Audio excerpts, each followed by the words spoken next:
We really opened our business in January 1978, but by 1981, we learned about Chuck E. Cheese on the West Coast, and people started calling us because we were animators to do an animated musical show for their pizza restaurant.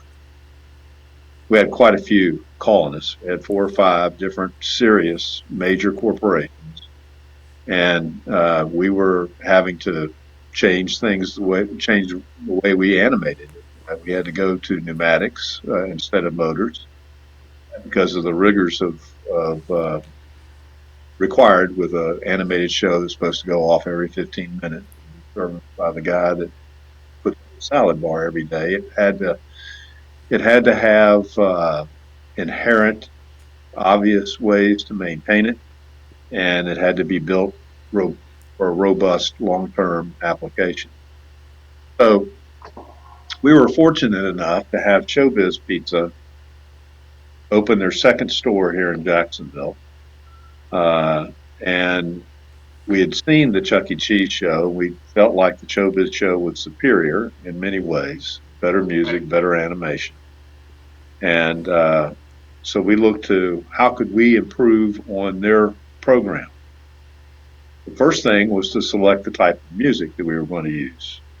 And I had been down to Rosie O'Grady's, a real fun place down in Orlando, and had been slapping my knee and tapping my toe to some great Dixieland music, and felt like it would be mostly in the public domain, so we didn't have to worry about licensing issues, and that it was a music for all ages, that it was rambunctious and fun and jazzy.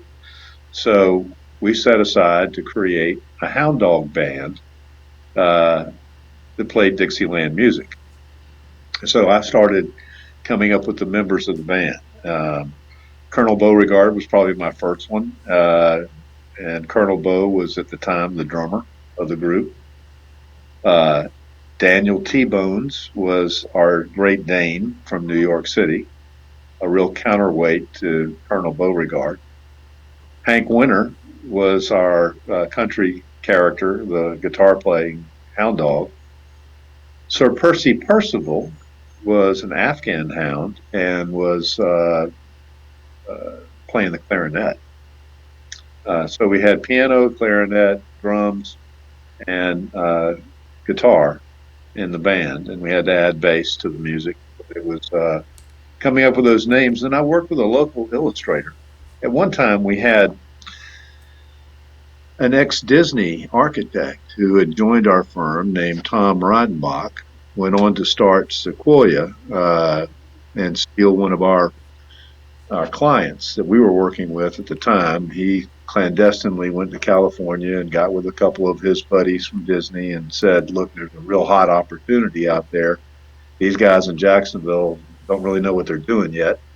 Let's go after it." And what the problem was, the people who were doing that were from inside showbiz. They were going to cheat on showbiz and start their own chain called, uh, Captain Andy's, and they did. Captain Andy's was first opened, I think, up in near Baltimore, and they built maybe 3 restaurants. That was it. I'm not too sure. But then I went to a different illustrator and got my characters illustrated by Chris Armstrong, who was a gentleman that I used a lot in those early days to do our cartoon character illustrations. And we hired Jan Sherman part time to be our talent coordinator to screen the various different voices, both for vocals, singing, and vocals, just dialogue, because the guy that we liked for Colonel Beauregard couldn't sing worth a hoot. And the guy that we liked for Mark Twain couldn't sing very well either, but we were able to match him up with different voices. We had created a good character, stand up and sit down character with Mark Twain, so we decided to use him and his dog Clem, kind of as a similar to the Carousel of Progress stage. Mark Twain and Clem were on stage right. If you're looking at the stage, you'd be on the left. The center was a riverboat set with Daniel and the Dixie Diggers, and then on the right was a turntable set where we had Betty B birthday and Wally Wish, who would deliver a birthday cake and could be operated live to actually greet the birthday character, person, and wish them a happy birthday. And got a little trap door behind the set where we could load it with a cake every time. And Wally Wish would come up with, and the door would open and the cake would be delivered. And what we did differently and what we thought better was on the reverse side of that stage was a slide show so that we could do sing-alongs with Mark Twain, and he could tell the stories too of the jumping frog of Calaveras County and other stories. And that's how we started our three-stage show. And Daniel, the Dixie Diggers, went on to uh, quite a few locations around the world. But it was our first entry into the animated pizza restaurant business. We maintained the rights to them, so we sold them to some amusement parks too. We had one in Hershey Park, which I think you guys are the ones who are working on. Yep. That's what you're working on, isn't it, Kevin? Yeah. And we sold one to Adventureland up in Iowa, to Riverside Park, which later became Six Flags New England. And so we kept our foot in the amusement park door strongly with the animated bands. And then that led to the opportunity that you spoke of earlier to be able to bid on the Magic Lantern Theater,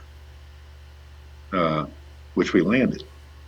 Fortunately, right at the end of the heyday of animated pizza restaurants, it kept us in business. It was a full year of work, 73 characters, 5 rotating stages, 3 animated flies from the skies.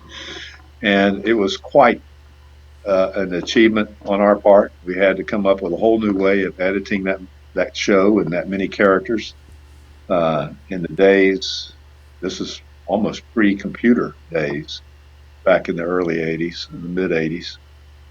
But we were able to do all that and create 2 stars of the show that would walk across the stage, Electro and Proto. And we have 3 different Protos that would come out on stage on the same rail with a little track changer that we up in the back. We did more magical stuff in that show than you can imagine, and it taught us a lot, led us to do bigger projects like Dark Rides, and was a real stepping stone for us as we were navigating the desert that we were encountering with